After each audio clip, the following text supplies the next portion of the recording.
तर मित्रांनो नमस्कार. आपला त्या दिवशीचा घोडा होता बहास खरब्या आई झिपरे पोशा चिकनी चोपडे उत्तर आहे फणस. सगळ्यांनी जवळजवळ बरोबर उत्तर दिला.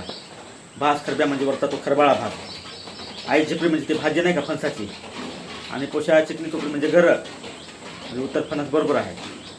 तर हा जो आपण लोकसाहित्य जपण्याचा जो उपक्रम सुरू केला आहे त्याचा तुम्हाला आउटपुट सांगतो.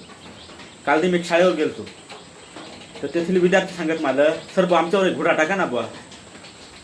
मी सांगा मी घोडा टाकतो हे तुम्हाला कसं काय माहीत? थांबा मोबाईलवर पाहतो. मग त्यांना काय घोडा सांगितले ते बरोबर उत्तर दिले. तर त्याच्यातले एक विद्यार्थ्यांनी माझ्यावर घोट टाकला, सर बुवा मी सांगू का? म्हणून सांग. त्याच मी आता तुमच्यावर टाकतो. खाल डोकी वर पाय देवा तुझा नाव काय? पाय खाल डोकी वर पाय देवा तुझा नाव काय, ह्यात आपला आजचा घोडा आहे. तर मित्रांनो हा फक्त सोशल मीडियावर आपला टाइमपास चालला असा नाही.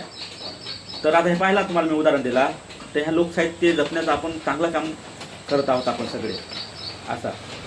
त्यामुळे तुमचा तर रिस्पॉन्स भरपूरच आहे, पण आपला हा उपक्रम लहान मुलांपर्यंत पोहोचला आहे, मोठी भाग्याची गोष्ट आहे. हे फार महत्त्वाचं आहे.